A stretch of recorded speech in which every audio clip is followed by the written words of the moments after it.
Durante miles de años, la forma de nuestro mundo, bueno, era más una adivinanza que otra cosa. Se resolvía con sombras, con barcos que se perdían en el horizonte. Pura lógica, ¿no? No teníamos forma de verlo directamente. Pero, ¿y si de repente pudiéramos? ¿Y si una simple cámara nos diera esa perspectiva que lo cambiaba todo? Pues de eso va esto, de cómo ver nuestro hogar desde fuera transformó para siempre lo que sabíamos sobre él. Vale, para entender cómo pasamos de las sospechas a tener la prueba definitiva, vamos a seguir un recorrido bastante claro. Primero, nos haremos la pregunta que se hizo la humanidad durante siglos. Luego, echaremos un vistazo a esa primera imagen desde el espacio y, claro, a las que vinieron después, las de los astronautas. Nos meteremos un poco en la ciencia que hay detrás de esas fotos, que tiene su miga. Abordaremos algunas de las dudas más típicas y al final juntaremos todo para ver el panorama completo que tenemos hoy en día.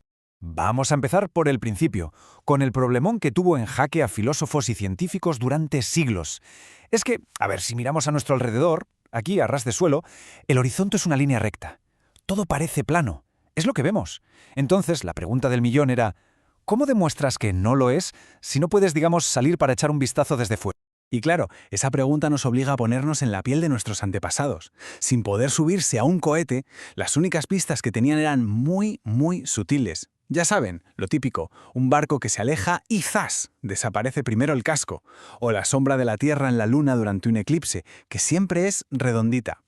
Eran como piezas de un puzzle gigante que, sí, apuntaban en una dirección, pero no era una foto, no era la prueba definitiva que te dejaba sin palabras. Y aquí es donde la ciencia juega su mejor carta, el modelo científico. A ver, no había foto, ¿de acuerdo? Pero sí había observaciones, montones de ellas. La cuestión era, ¿qué forma, qué modelo explica mejor todo esto? ¿Por qué los barcos se hunden en el horizonte? ¿Por qué la sombra en la Luna es siempre curva? Y la respuesta era que el modelo de una Tierra esférica lo explicaba todo de manera mucho más coherente, encajaba todo, era, sin duda, la mejor explicación, solo faltaba verla con nuestros propios ojos. Y de repente, todo cambió. Se acabó eso de depender de sombras y de hacer cábalas. La tecnología nos dio, literalmente, un nuevo par de ojos.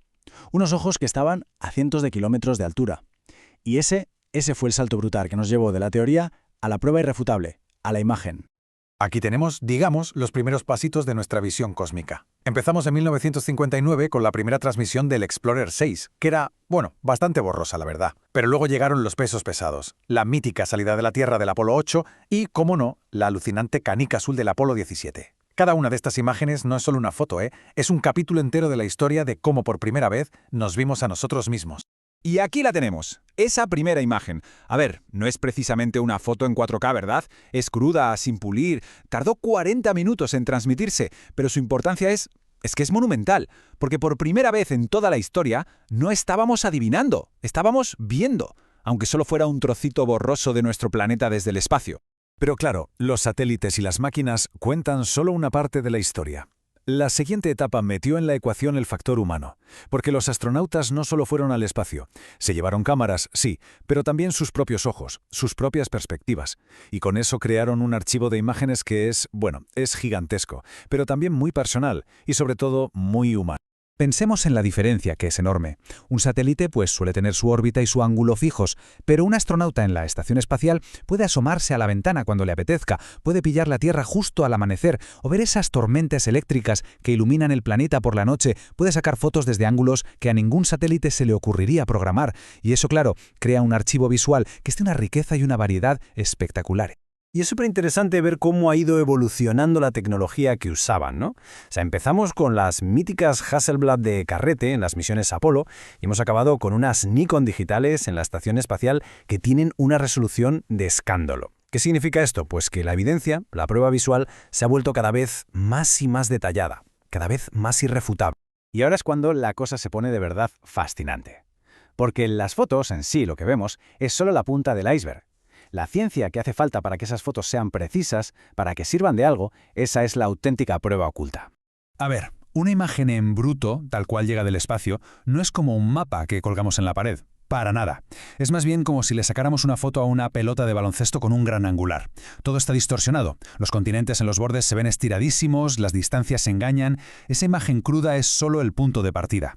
Entonces, para que esa foto toda deformada sirva para algo de verdad, ya sea medir la deforestación en el Amazonas o seguirle la pista a un huracán, los científicos tienen que hacerle una especie de chapa y pintura matemática. Este proceso se llama corrección geométrica y básicamente es un conjunto de herramientas matemáticas superpotentes que, digamos, desdoblan la imagen y la convierten en un mapa preciso y útil.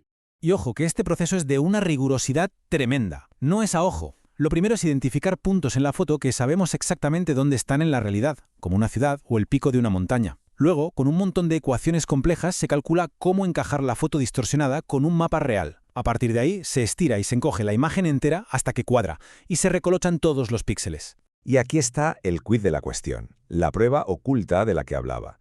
Para que esa corrección geométrica funcione, para que todas esas matemáticas complejas cuadren y el mapa salga bien, hay que asumir desde el principio que la foto original es la vista de un esferoide, o sea, de un planeta redondo. El simple hecho de poder crear un mapa preciso a partir de una foto del espacio ya implica sí o sí que la Tierra es esférica. Si no lo fuera, los cálculos no saldrían. Claro, con tantas y tantas imágenes disponibles para todo el mundo, es normal que surjan preguntas, e incluso escepticismo. Así que, ¿qué tal si abordamos un par de las dudas más habituales? Vamos a ponerlas cara a cara con la evidencia visual, a ver qué pasa. Una de las más escuchadas es esta. Esa curvatura que se ve es solo la distorsión de la lente de la cámara, un efecto de ojo de pez. Bueno, pues vamos a hacer una comprobación muy sencilla de pura lógica. Miremos esta foto. Por un lado tenemos los paneles solares de la estación espacial. Son líneas perfectamente rectas, ¿a que sí?